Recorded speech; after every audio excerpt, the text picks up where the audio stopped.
What kind of rehearsals do you like as a director? I love like method and like getting into the actor's headspace of like what are some instances that have happened to you that are similar to the script that we can kind of expound upon and we can really draw out and we can really create this world, but when we've created it, let's leave it alone so that we can still allow for spontaneity when we're shooting.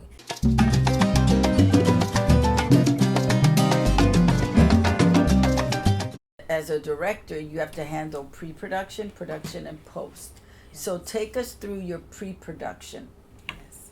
Usually when I'm doing pre-production or development, especially with like narrative projects, which just means scripted work, I am trying to get into that world as much as possible. So I am researching, I am listening to music that is in that era or that time period or of that culture. I'm listening to news outlets.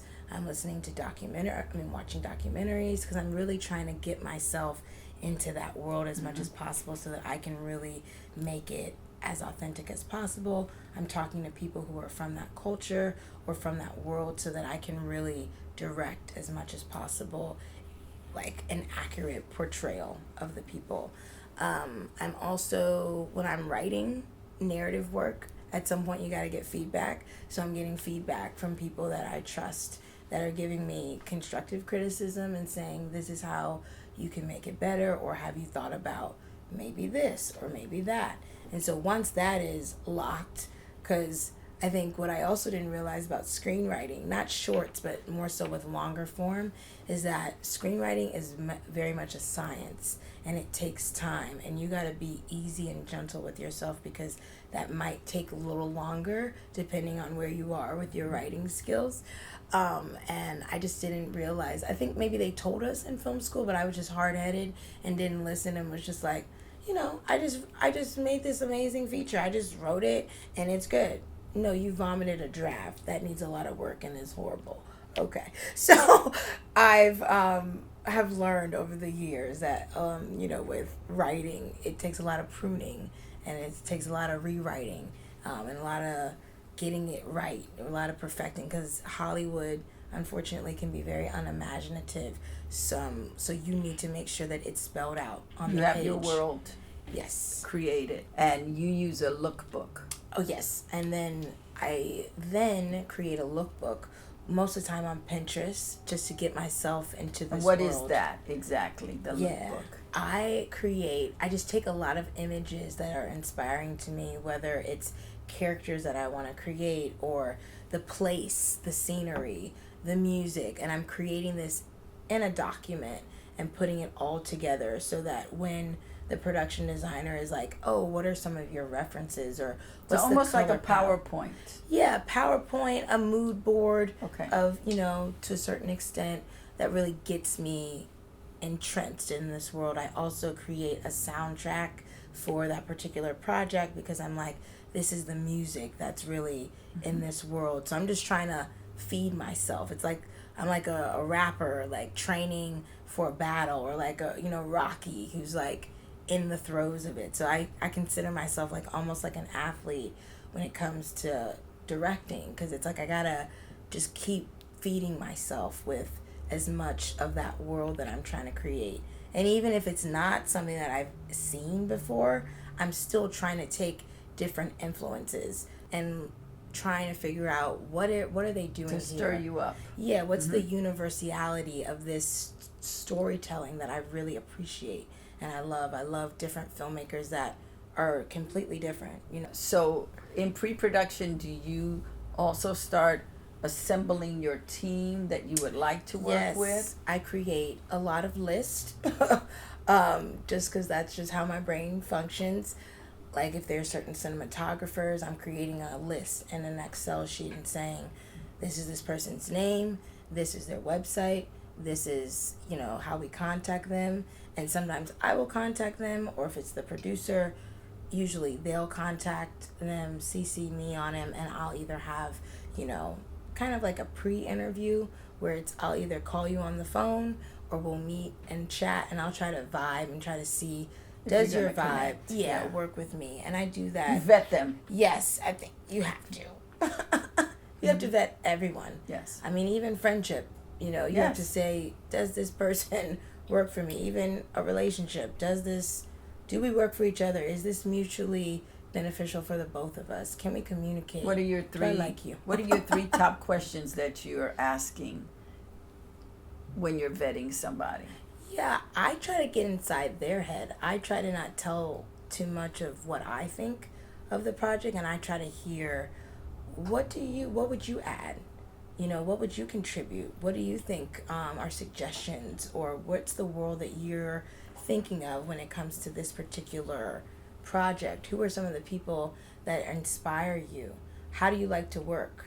How do you like to communicate mostly? If I text you, you know, in the middle of the night at like 10 o'clock because I saw this image, are you going to be offended? You know, I need to know, what is our shorthand going to be with each other, and if it can be something that is expounded upon or not.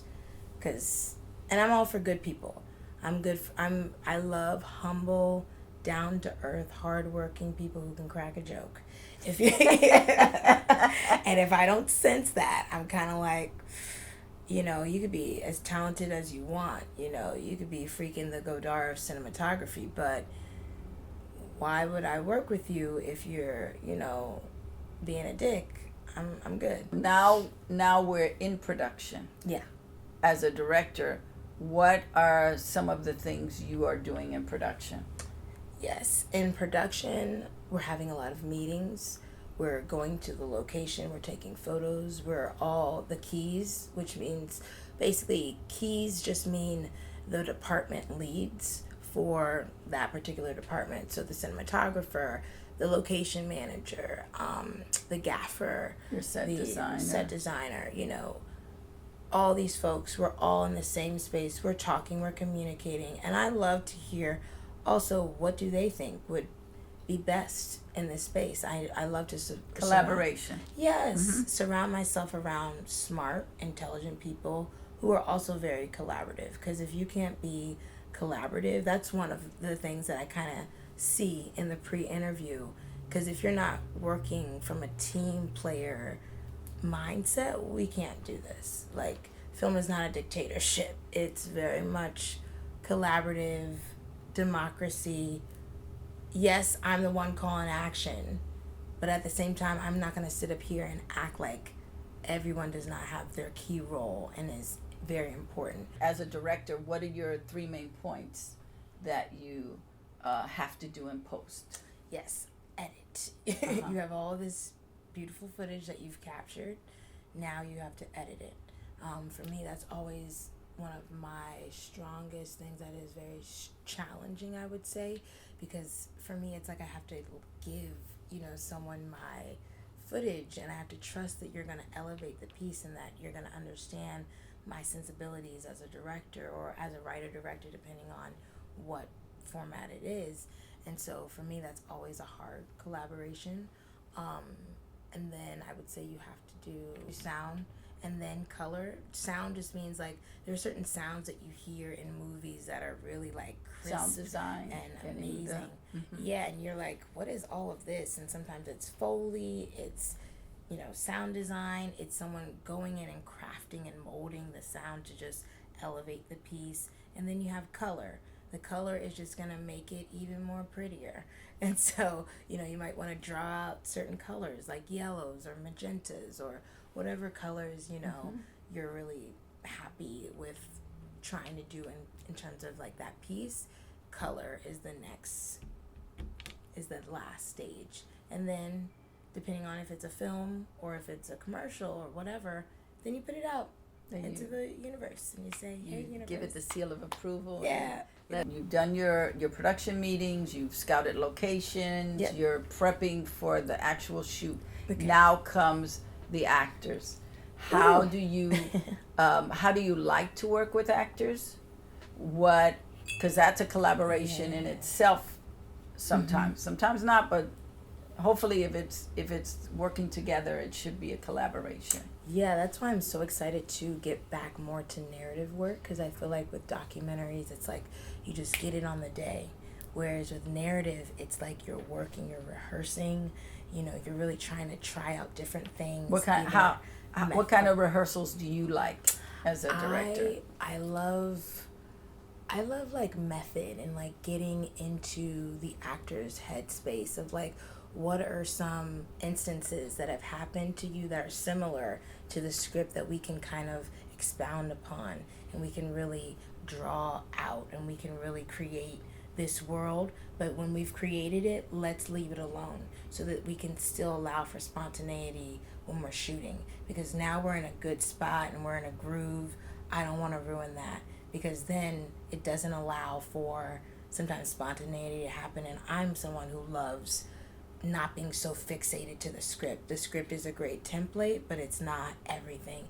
You got to know what you're seeing in front of you, and if it's not working on the day, you have to sort out, okay, what do I do? And I think for directors, it's great to take acting classes if you can, or speak to a lot of actors about, this is the type of language I would like, or like actors like, when you're directing them. And I think it just makes you a better director to know the different types of methods that are out there. What is the personality of actors that you like? Like when you're casting and you're saying, okay, I'm looking for Peggy Sue for this. Yeah. What is it in the collaboration that you're looking for with that actor in order to paint the picture? Yeah, I would say I love actors who have range. I love actors who can almost like, you're in a down moment and you don't know that this scene is actually going to be in an up moment. And it's almost like, how do we tease the audience? How do we get to that moment? Because right now you're here, and that's going to be such an ebb and flow to get to that moment. So I love people who are willing to be vulnerable and not feel like being vulnerable is something that's yucky, because I feel like actors have this deep sense of vulnerability that is so beautiful to see on screen. And I love working with seasoned actors and even non-actors, that you can kind of prune the performance to the way that you're just like, we're gonna keep working until we get to that up moment. I love people who are collaborative and who have range, actors and who are open, because that part of that range is being open to direction, without knowing where it's gonna lead. Because I don't want to. No. I love it. I love actors. I love meeting actors, because I'm just like. Well, no, because there are some actors that they come in, they know what they're going to do, and they're not willing to to be open. Yeah. If you say, let's do an improv, I don't do improv. So. Or it might be like not great, but I know with one of my films with Eve that I did with Project Involve, I was saying the name of her partner because I knew that it would elicit a certain reaction that I was not getting. And so I said her partner's name and it worked. So it's like, you only know this by directing a lot of different types of actors. So I would say, if you don't have money to go in film school right now, or that's not what you can do, I would say use your friends, see if they can be in your pieces, but then at some point put stuff on Backstage and put them on Actors Access, and see if you can also, as you're growing, that you're also growing with the talent, and the talent is showing you what they're made of, and you're really being tested as a director with, how do I get this person to really be vulnerable in this moment? I know what that person just said was so horrible, but how do I get them to be almost the opposite? To be open. It's to be open. It's not so much a seasoned actor, and then I'm gonna get off of this real quick, but really well trained actors allow for that vulnerability. They just come full. So wherever you take them, they're willing. They're a good dance partner. Oh my God, that they're just, okay, I'm trusting you're going to lead me. I may not know how I look, but I'm trusting you, B, to take me where I need to go. Yes. That it will be okay. Yes. Yes. You know, so I think that's great. Let's talk about your high profile commercial work, because you have you're like a little rising star in the commercial world as a director. First black woman to direct a Cadillac commercial, car commercial. You directed Reese Witherspoon, Janet Jackson, Rosario Dawson. Yes, that was amazing. She's amazing. Oh my God, I love her. Queen Latifah? Worked with her. You worked with Queen Latifah. There's somebody I'm missing. There's one more person. Am I missing one more person? There's been so many. I'm like, I've been fortunate to work with so many celebrities and high profile folks, and it's just kind of, it just makes me pinch myself, because when I first came out here, yes, I wanted to do, you know, longer form and narrative, but I also was like, how am I going to make a living doing what I love? And so for me, commercials was a great opportunity to still practice the art of directing constantly, to still have something to show is really important to me. And so I'm so thankful that I've worked with like tons of brands now, but it didn't just happen overnight, you know. It took a lot of meeting different companies, showing them a lot of my narrative work, and then being like, well, you don't have a commercial. And I'm like, well, that's why I need a commercial. And finally I got the Girl Gaze opportunity with Levi's, which I believe is what has propelled me to get more commercial work. It was a branded short documentary on the Me Too founder, and so it was really, it's really wild to me, because she didn't know me at all, but somebody was like, you need to talk to that Britney girl, you know. And so basically a woman that I DP'd a documentary was like, you need to talk to her because she's trying to do this project with you. And so me and my crew of 6 women, we went in her home in Harlem and we made it work, and she just unfolded for like 2 hours. And I just was like, oh my God, this is so beautiful how this woman who does not know me from a can of paint is now unfolding in front of the camera and telling me. And then after that, I've just been doing a lot of commercial work.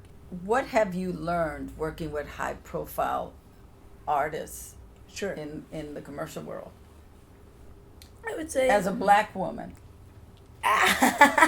To me, I mean, working with high profile folks, they are just like me and you. They just have a little bit more of a name. You know, I think it's important to realize they're people just like you and me, you know. And I think sometimes when we put them and we glorify them on a pedestal, that's when it gets crazy.